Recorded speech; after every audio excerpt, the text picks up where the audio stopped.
السلام عليكم ورحمة الله وبركاته. الحمد لله رب العالمين. الصلاة والسلام على سيدنا أشرف المرسلين وعلى آله وصحبه أجمعين. கண்ணிமிகு அல்லாஹுவின் நல்லடியார்களே, அல்லாஹுடன் பேசிய மூசா அலைஹிஸ்ஸலாம் அவர்களின் வரலாறை நாம் பார்த்து வருகிறோம். அந்த வகையில் இன்றைக்கு 5வது பகுதியாக மூசா அலைஹிஸ்ஸலாம் அவர்களின் வரலாறை நாம் பார்க்க இருக்கிறோம். நேற்றைய தினம் வரைக்கும் மூசா அலைஹிஸ்ஸலாம் அவர்களை ஈமான் கொண்ட நல்லடியார்களை, அந்த யூதர்களை ஃபிரௌன் கொடுமைப்படுத்தினான், கடுமையான தொந்தரவுகளை கொடுத்தான். அதேபோல் அந்த ஃபிரௌனை ஏற்றிருக்கிற கிப்திகளும் என்ன செய்தார்கள்?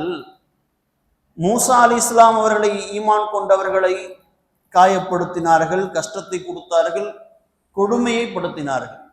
ஏற்கனவே அவர்களை கொத்தடிமைகளாகத்தான் வைத்திருந்தார்கள். அவர்களெல்லாம் அல்லாஹ்வை ஏற்றுக்கொண்டதற்காக இன்னும் வேதனை செய்யப்பட்டார்கள். அப்ப அல்லாஹ்விடம் மூசா அலைஹிஸ்ஸலாம் அவர்கள் இறைஞ்சினார்கள், துவா செய்தார்கள். யா அல்லாஹ், உன்னை ஏற்றுக்கொண்டவர்களுக்கு இவ்வளோ கஷ்டங்களா, இவ்வளோ துன்பங்களா என்று அல்லாஹ்விடம் மன்றாடினார்கள். அந்த அல்லாஹ் மூசா அலைஹிஸ்ஸலாம் அவர்களுடைய துவாவை அங்கீகரித்தான். அங்கீகரித்து என்ன செய்தான்? அந்த ஃபிரௌனுக்கும் மூசா அலைஹிஸ்ஸலாம் அவர்களையும் மூசா அலைஹிஸ்ஸலாமுடைய மக்களையும் கொடுமைப்படுத்துகிற அந்த கிப்திகளுக்கும் அல்லாஹ் தண்டனை கொடுக்க ஆரம்பித்தான். அல்லாஹ் திருமறையிலே சொல்கிறான், மூசா அலைஹிஸ்ஸலாத்திற்கு 9 ஆயாத்தின் பையினாத், 9 தெளிவான அத்தாட்சிகளை நாம் கொடுத்தோம் என்று சொல்லுகிறார்.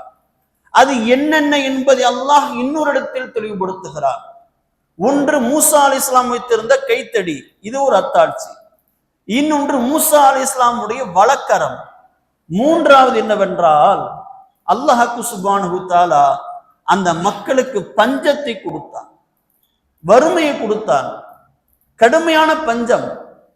மக்கள் உணவுக்கே கஷ்டப்பட்டார்கள். ஃபிரௌனை ஏற்றுக்கொண்டவர்கள், மூசா அலைஹிஸ்ஸலாத்தை ஏற்காதவர்கள். ஆனால் மூசா அலைஹிஸ்ஸலாத்தை ஏற்றுக்கொண்ட அங்கு கொத்தடிமைகளாக சிறுபான்மையினர் மக்களாக இருந்த இஸ்ரவேலர்களுக்கு உணவு இருந்தது. ஆனால் அவர்கள் பஞ்சத்தில் அடிபட்டார்கள். உடனே புரிந்து கொண்டார்கள். ஃபிரௌனிடம் போய் கேட்டார்கள், பஞ்சமாக இருக்கிற ஏதாவது பண்ணு. அவன் என்ன இறைவனா ஃபிரௌன்? அவனால் என்ன பண்ண முடியும்? பார்த்தார்கள். மூசா அலைஹிஸ்ஸலாமிடம் வந்தார்கள். அந்த மக்கள் வந்து சொன்னார்கள், மூசாவே, எங்களுக்கு ரொம்ப கஷ்டமா இருக்கு, உன் இறைவனிடம் சொல்லி இந்த பஞ்சத்தை போக்கு என்று துவா கேட்க சொன்னார்கள். மூசா அலைஹிஸ்ஸலாம் துவா கேட்டார்கள். அந்த பஞ்சம் போனது. போனதுக்கு அப்புறம் மீண்டும் அந்த மக்கள் மூசா அலைஹிஸ்ஸலாத்தை ஏற்றுக்கொண்டவர்களை கொடுமைப்படுத்த ஆரம்பித்தார்கள். அடுத்து அல்லாஹ் என்ன செய்தான்? அந்த மக்களுக்கு வெள்ளப்பிரளயத்தை ஏற்படுத்தினார். 7 வாரமாக கடுமையாக மழை பொழிந்து அந்த கிப்திகள் இருக்கிற ஏரியாக்களில் மட்டும் வெள்ளப்பிரளயமாக அல்லாஹ் மாற்றினார். அந்த நீச்சல் அடிச்சுக்கிட்டே வந்தாங்களாம். அந்த கிப்திகள் நீச்சல் அடிச்சுக்கிட்டே வந்து மூசா அலைஹிஸ்ஸலாம் வந்து சொன்னார்களா, மூசாவே, எங்களை காப்பாற்று, உன் இறைவன் எங்களை இப்படி காயப்படுத்துகிறான், நாங்க என்ன செஞ்சிடறோம்? இஸ்லாத்துக்கு வந்துடுறோம், உன்னுடைய ரப்பான அல்லாஹ்வை ஏத்துக்கிறோம் அப்படின்னு வந்து கெஞ்சினாங்க. மூசா அலைஹிஸ்ஸலாம் துவா செய்தார்கள். அந்த வெள்ள பிரளயம் மடிந்தது, தண்ணீர் வற்றியது. கொஞ்ச நாள் போச்சு, இஸ்லாத்துக்கு வருவாங்கன்னு பார்த்தா வரல. இஸ்லாத்துக்கு ஏற்கனவே வந்திருக்கிற யூதர்களை கொடுமைப்படுத்த ஆரம்பிச்சாங்க அந்த கிப்திகள். மூசா அலைஹிஸ்ஸலாம் அவர்கள் தன்னுடைய அசாவை எடுத்து அங்கிருந்த மணல் பரப்பை அடித்தார்களாம். அடித்தால் வெட்டுக்கிளிகளை அல்லாஹு தஆலா என்ன செய்தான்? சோதனையாக கொடுத்தான். அவங்க கிப்திகள் எதை விவசாயம் பண்ணியிருக்காங்களோ அந்த விவசாயத்தை அந்த வெட்டுக்கிளிகள் வந்து அந்த தானியங்களை எல்லாம் அந்த வெட்டுக்கிளிகள் சாப்பிட ஆரம்பித்தது. எங்க பார்த்தாலும் வெட்டுக்கிளிகள். சாப்பாடுல கை வச்சா வெட்டுக்கிளி, வீட்டுல தண்ணி மூந்தா வெட்டுக்கிளி, எங்க பார்த்தாலும் வீடு ஃபுல்லா வெட்டுக்கிளி, தெரு ஃபுல்லா வெட்டுக்கிளிகள். உடனே அந்த மக்கள் வந்து மூசா அலைஹிஸ்ஸலாம் சொன்னாங்க, மூசாவே, ஒரே வெட்டுக்கிளிகளா இருக்கு, இதை எங்களால தாங்க முடியல. ஒரு வாரத்திற்கு அப்படி இருந்ததா. இந்த கஷ்டத்தை எங்களால தாங்க முடியல, அல்லாஹ்விடம் நீ மன்றாடு, துவா செய், நாங்க ஈமான் கொள்கிறோம். மூசா அலைஹிஸ்ஸலாம் துவா செஞ்சாங்களாம். அந்த வெட்டுக்கிளிகளை அல்லாஹ் தஆலா இல்லாமல் ஆக்கினார். அந்த வெட்டுக்கிளி போனதுக்கு அப்புறம் மீண்டும் புத்தியை காட்ட ஆரம்பிச்சாங்க. மறுபடியும் ஈமான் கொள்ளல. மூசா அலைஹிஸ்ஸலாத்தை ஏற்றுக்கொண்டவர்களை கொடுமைப்படுத்த ஆரம்பித்தார். அடுத்து அல்லாஹ் என்ன செய்தான்? பேன், நம்ம தலையில பேனு, அந்த பேனை அல்லாஹ் தஆலா என்ன செய்தான்? அந்த சமுதாய மக்களுக்கு சோதனையாக கொடுத்தார். எங்க பார்த்தாலும் பேன், சாப்பாடுல கை வச்சா பேனு, தண்ணி குடிச்சா பேனு, வீடு ஃபுல்லா பேன்களாக, தலையில முகத்துல எல்லா இடத்துலையும் பேன்களாக அல்லாஹ் தஆலா என்ன செய்தான்? கொடுத்து சோதனைப்படுத்தினான். உடனே அழுது துடிச்சிட்டு போனாங்க. மூசாவே இங்க பாரு, எங்களை எவ்வளவு கஷ்டப்படுத்துறான் அல்லாஹ், இதை நீக்கவை அப்படின்னு துவா கேட்க சொன்னாங்க. மூசா அலைஹிஸ்ஸலாம் துவா கேட்டார்கள். துவா கேட்டு அந்த பேன்களை எல்லாம் அல்லாஹ் அழித்து ஒழித்தார். பின்னாடி அந்த கிப்திகள் மீண்டும் புத்தியை காட்ட ஆரம்பிச்சான். என்ன செஞ்சான்? மீண்டும் மூசா அலைஹிஸ்ஸலாத்தை ஏற்றுக்கொண்ட இஸ்ரவேலர்களை காயப்படுத்த ஆரம்பித்தார்கள். மறுபடியும் என்ன செய்தான் அல்லாஹ் தஆலா? நீ அந்த கைத்தடி எடுத்து கொண்டு போய் அங்க இருக்கிற மணல் பரப்பை அடி என்று சொன்னான். போய் அடித்தார்கள். அடித்தால் மீண்டும் அவர்களுக்கு அல்லாஹ் இன்னொரு சோதனையை கொடுத்தார். தவளைகளை அல்லாஹ் கொடுத்தான். எங்க பார்த்தாலும் தவளைங்க. ஒருத்தர் ஆண் கொட்டாய் விட்ட உள்ள தவளை போயிருமா?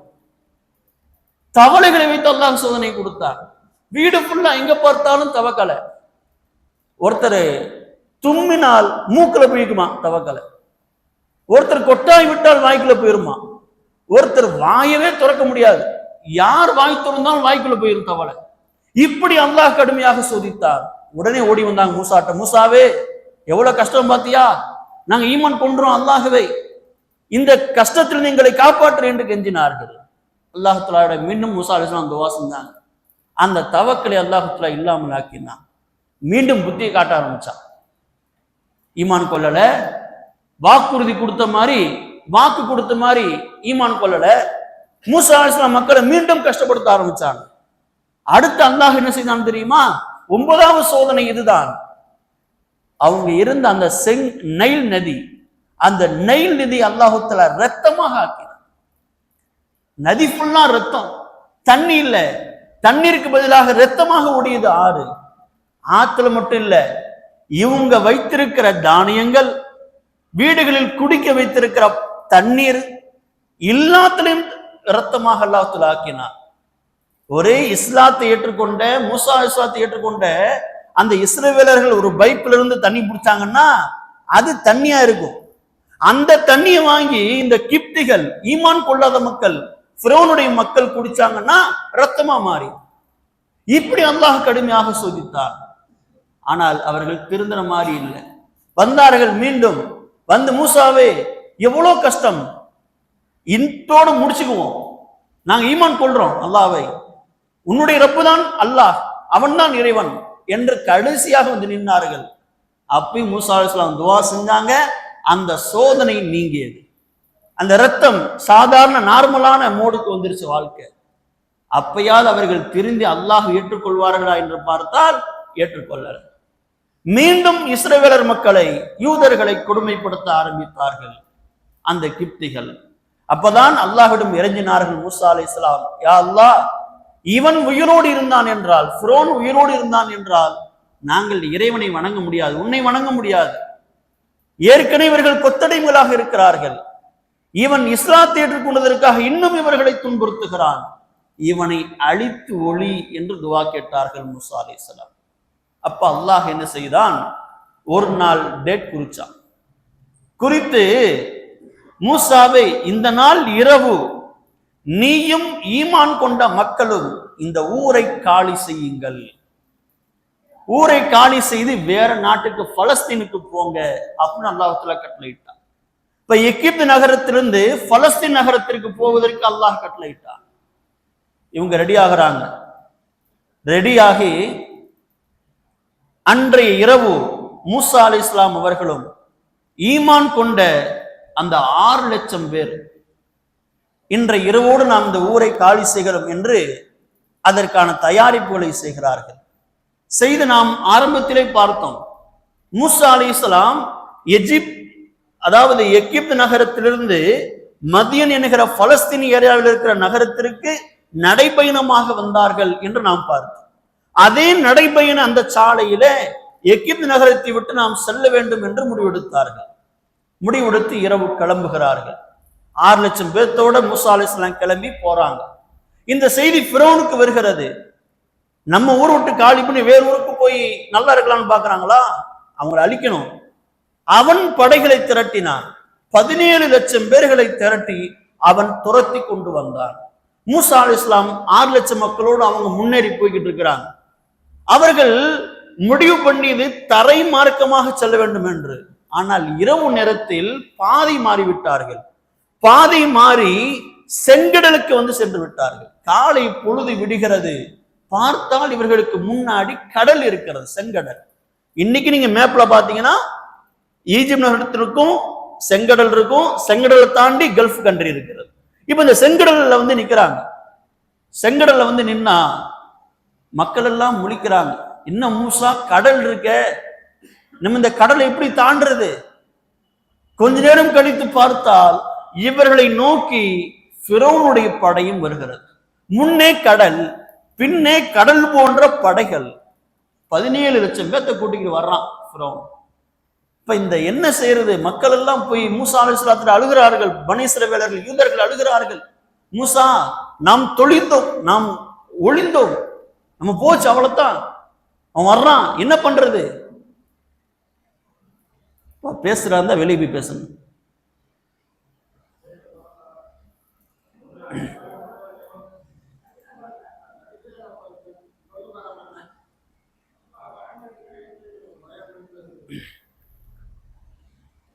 அப்ப மக்கள் சொல்கிறார்கள், நாம் ஒளிந்தோம், முடிஞ்சு போச்சு நம்ம கதை. முன்னாடி கடல் இருக்கு, இங்க பக்கிட்ட 17 லட்சம் பேர் கூட்டிக்கிட்டு வர்றாங்க, என்ன பண்றது?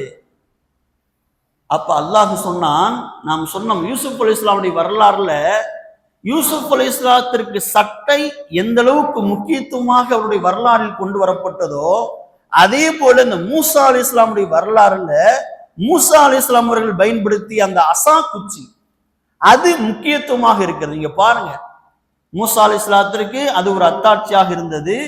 அதுதான் பாம்பாக மாறியது. அது ஒரு அதிசயமாக அல்லாஹ் தஆலா ஆக்கினான். அப்படியே அந்த வரலாறுல வரும்போது இந்த அசா குச்சியை பார்த்து அல்லாஹ் சொல்லுகிறான், மூசாவே, இந்த அசா குச்சி இருக்கா இல்லையா, கடல்ல அடிங்க, கடல்ல அடிங்க. அடித்தார்கள், அந்த கடல் பிளந்தது. கடல் 12 பாதைகளாக பிறக்கிறது.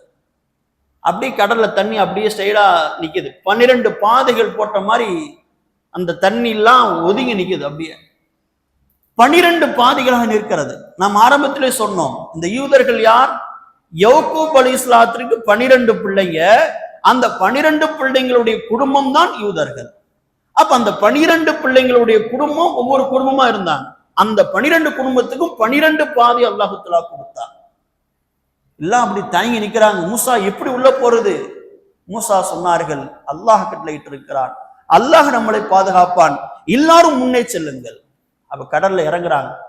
அந்த கடல் பிளந்து 12 பாதைகளா இருக்கிறது. ஒவ்வொரு பாதையிலும் அந்த யூதர்களின் ஒவ்வொரு குடும்பமும் செல்கிறது. 12 குடும்பம் உள்ள போகுது.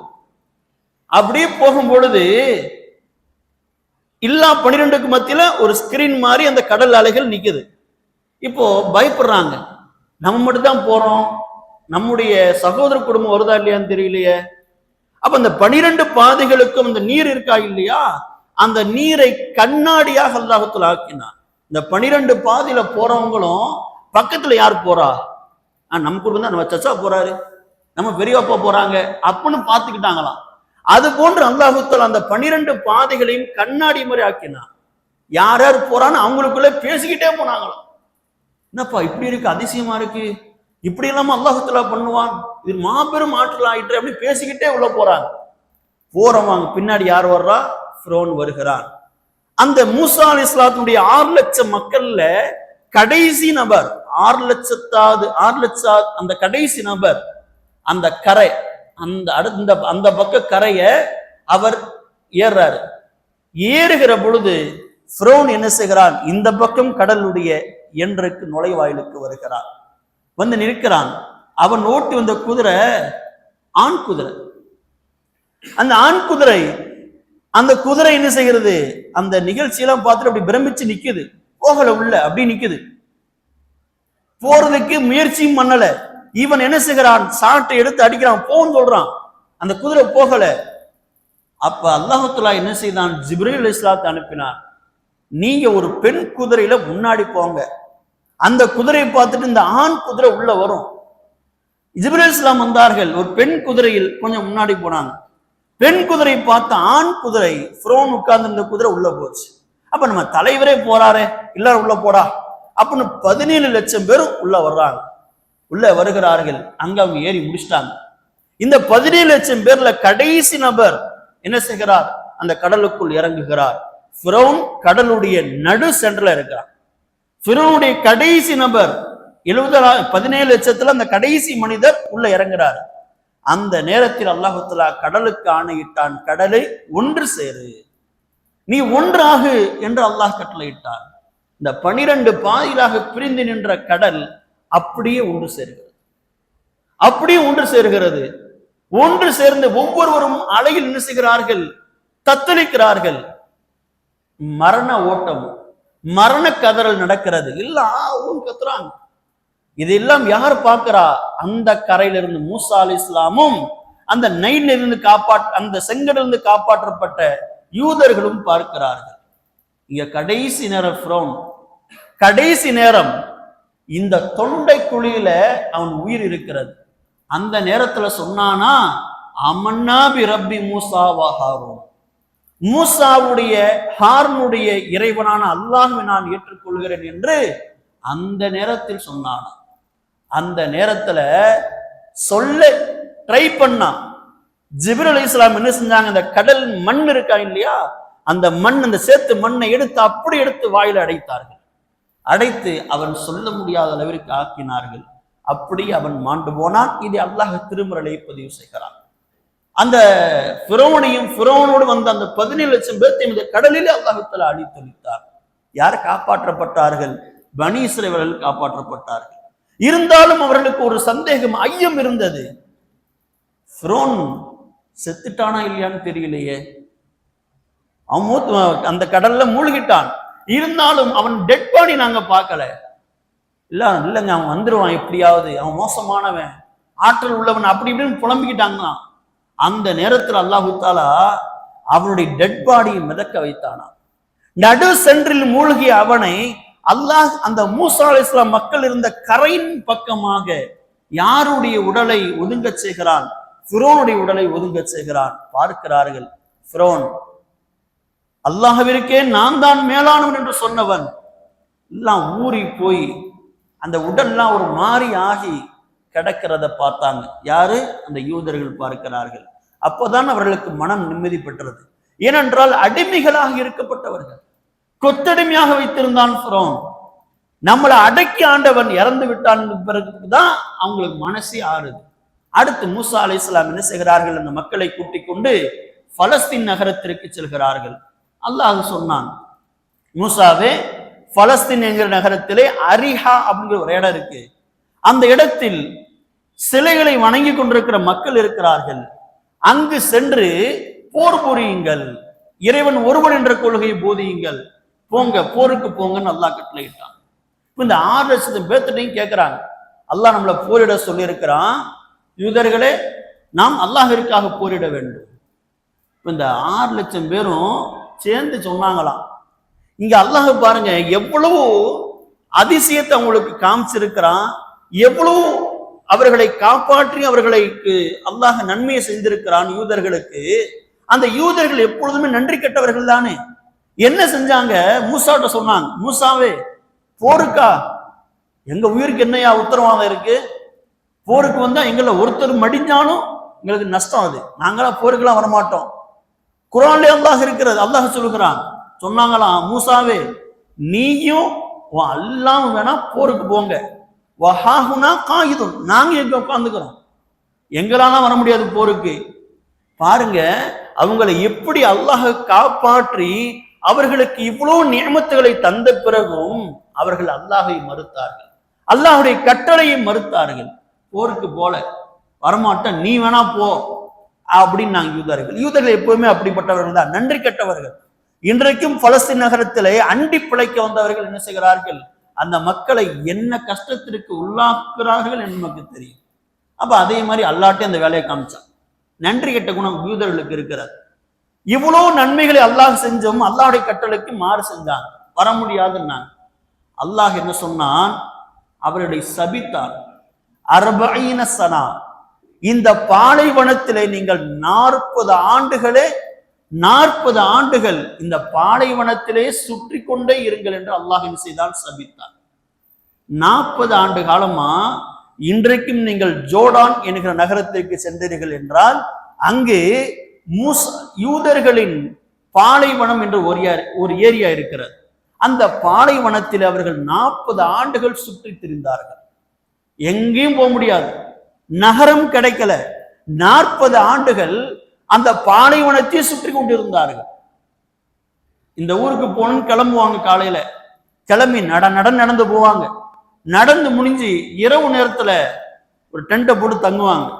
மறுநாள் எந்திரிச்சு பார்த்தா அவங்க எங்க பயணத்தை ஆரம்பித்தார்களோ அங்கதான் இருப்பாங்க. அல்லாஹ் அந்த பூமியிலே சுத்த வச்சான். எத்தனை வருஷங்க? 40 வருஷம். இன்னைக்கு இந்த இடத்த விட்டு போவன்னு கிளம்புவாங்க, ஒரு நாள் ஃபுல்லா நடப்பாங்க. எந்த இடத்துல நடந்து முடிஞ்சாங்களோ அங்க டென்ட்டை போட்டு மறுநாள் எந்திரிச்சு பார்த்தா எந்த இடத்தில் பயணத்தை ஆரம்பித்தார்களோ அங்க இருப்பாங்க. அல்லாஹ் அப்படி கடுமையாக சோதித்தார். அந்த சோதனையிலும் அவர்களுக்கு நியமத்துகளை தந்து கொண்டிருந்தார். பாலைவனத்தில அவர்கள் கேட்டார்கள், வெயில் தாங்க முடியல. மூசா அலைஹிஸ்ஸலாம் அல்லாஹ்விடம் இறைஞ்சினார்கள். குர்ஆன் சொல்கிறது, வல்லல்னா அலைக்குமுல் கமாம, அவர்களுக்கு மேகத்தை அல்லாஹ் நிழலாக கொடுத்தார். அந்த பாலைவனத்திலே அவங்க எங்க போறாங்களோ அவங்களுக்கு மேல மேகம் நிழலாக வரும். சாப்பாட்டு கஷ்டப்பட்டாங்க. வானத்திலிருந்து ஏதாவது சாப்பாடு இறங்காதா மூசாவே, உன் அல்லாஹ் இறங்க செய்ய. அப்ப அல்லாஹ் மூசா அலைஹிஸ்ஸலாம் அல்லாஹ்விடம் கேட்டார்கள். அல்லாஹ் வானத்திலிருந்து சொர்க்க உணவை இறக்கினான். மண்ணு வசல்வான்வார்கள். மண்ணு அப்படின்னா இந்த ஸ்னோ இருக்குல்ல, பனி, இந்த பனி பொழிவு பெஞ்சா இருக்குமே, அது மாதிரி ஒரு வெள்ளையான உணவு வானத்திலிருந்து இறங்கும், அதுதான் மண்ணு. அதை சாப்பிட்டுட்டே இருந்தாங்க. அதுதான் அல்லாஹ் தினமும் காலையில அவங்களுக்கு யாருக்கு பசிக்குது நினைக்கிறாங்களோ அவங்க முன்னாடி வந்துடும் அந்த உணவு, ஒரு இனிப்பான உணவு சாப்பிட்டுருவாங்க. நடந்து போனா போதும், பசின்னு வந்தா அந்த உணவு வானத்திலிருந்து இறங்கிடும். அதை சாப்பிட்டு போர் அடிச்சு அவங்க, எங்களுக்கு சாப்பிட்டு போர் அடிச்சிருச்சு, வேற ஏதாவது இறைச்சி கறி வேணும், ஏதாவது ஏற்பாடு பண்ணு மூசா. நபியை எதுக்கெல்லாம் பயன்படுத்திருக்கான் பாருங்க. மூசா அலைஹிஸ்ஸலாம் அல்லாஹ்ட்ட கேட்டாங்களா. அப்ப அல்லாஹ் சொன்னான், அப்படியா, அவளுக்கு சல்வா என்ற ஒரு பறவையை தருகிறேன். யாராவது கறி சாப்பிடணும்னு ஆசைப்பட்டா அவங்க முன்னாடி சல்வான்னு ஒரு பறவை. சல்வானா காடை, நம்ம காடை பார்க்கிறோமா இல்லையா, பொறி சாப்பிடுவோம் அந்த காடையை. அந்த காடையை அல்லாஹ் உணவாக கொடுத்தான். ஒருத்தன் பசிக்கும் கறி சாப்பிடணும்னு நினைச்சா ஒரு காடை வந்து நிற்கும், அதை எடுத்து அவன் சுட்டு சாப்பிட வேண்டியதான். இப்படி அல்லாஹு தஆலா நிஅமத்தை தந்து கொண்டே இருந்தான். தண்ணி வேணுமா, அந்த அசா பூச்சியை வச்சு ஏதாவது ஒரு பாறையில அடிச்சா போதும், 12 பேருக்கு பைப்பு திறந்து விட்ட மாதிரி தண்ணி வந்துகிட்டே இருக்கும். 12 குடும்பங்களுக்கு 12 பைப்ல இருக்கும். இப்படி அல்லாஹ் நிஅமத்துகளை தந்து கொண்டே இருந்தான். கொஞ்ச நாள் போச்சு, அந்த மண்ணு செல்வா சாப்பிட்டு போர் அடிச்சிருச்சு. மூசா அவன் தான் முதல்ல கேட்டவன், எனக்கு கீரை கொடு. குர்ஆன் அல்லாஹ் சொல்கிறான், அவர்களுக்கு கிஸ்ஸாயிகா வஃபூமிகா வ அதசியா வ பஸலிகா, எனக்கு கீரை சாப்பிடணும் போல இருக்கு, கீரையை நீ கொண்டு வா. பூண்டு சாப்பிடணும் போல இருக்கு, பூண்டை கொண்டு வா. வெங்காயம் சாப்பிடணும் போல இருக்கு, வெங்காயத்தை கொண்டு வா. பருப்பு வகை சாப்பிடணும், பருப்பை கொண்டு வான்னு கேட்டதெல்லாம் யாருன்னா யூதர்கள். அல்லாஹ் தஆலா அத்தனையும் இறக்கினான். குர்ஆன் சொல்கிறது, அவர்கள் கேட்டதை எல்லாம் அல்லாஹ் தஆலா கொடுத்து கொண்டே இருந்தான். எந்த அளவுக்குன்னா ரசூல் ஸல்லல்லாஹு அலைஹி வஸல்லம் அவர்கள் சொன்னார்கள், அந்த யூதர்கள் மூசாவிடம் இந்த சட்டை கிழிஞ்சிருக்குன்னா அந்த சட்டை புது சட்டையாக அவளுக்கு கிடைக்கும். அந்த அளவுக்கு அல்லாஹ் தஆலா நிஅமத்தை வாரி கொடுத்து கொண்டே இருந்தான் அந்த மக்களுக்கு. அந்த மக்கள் அல்லாஹ்விற்கு நன்றியோடு இருந்தார்களா? வரலாறை நாம் பார்க்கிறோம். என்ன செய்தார்கள் என்றால், மூசாவுக்கு அல்லாஹ்விற்கு என்ன செய்தார்கள், இணை வைத்தார்கள். ஒரு காளை கன்றை இறைவனாக வணங்க ஆரம்பித்தார்கள். அந்த வரலாறு இருக்கிறது. இப்ப இவ்வளவு உபகாரங்களையும் அல்லாஹ் செய்தான். அந்த உபகாரங்களுக்கு அல்லாஹ்விற்கு இவர்கள் நன்றி செலுத்தினார்களா இல்லையா? இவர்களை அல்லாஹ் தஆலா என்ன செய்த, இவர்கள் செய்த பாவத்திற்கு என்ன அல்லாஹ் தஆலா தண்டனை கொடுக்கிறான் என்பதை இன்ஷா அல்லாஹ் நாளை தினம் பார்ப்போம். இன்ஷா அல்லாஹ் நாளையோடு இந்த மூசா அலைஹிஸ்ஸலாமுடைய வரலாறு நிறைவுறும். வரலாறை நாம் தெரிகிற நாம் நம்முடைய சமுதாய மக்களுக்கு இதை கடத்தாட்டுகிற மக்களாக உங்களையும் என்னையும் அல்லாஹ் தஆலா ஆக்குவானாக. ஆமீன் ஆமீன் யா ரப்பல் ஆலமீன்.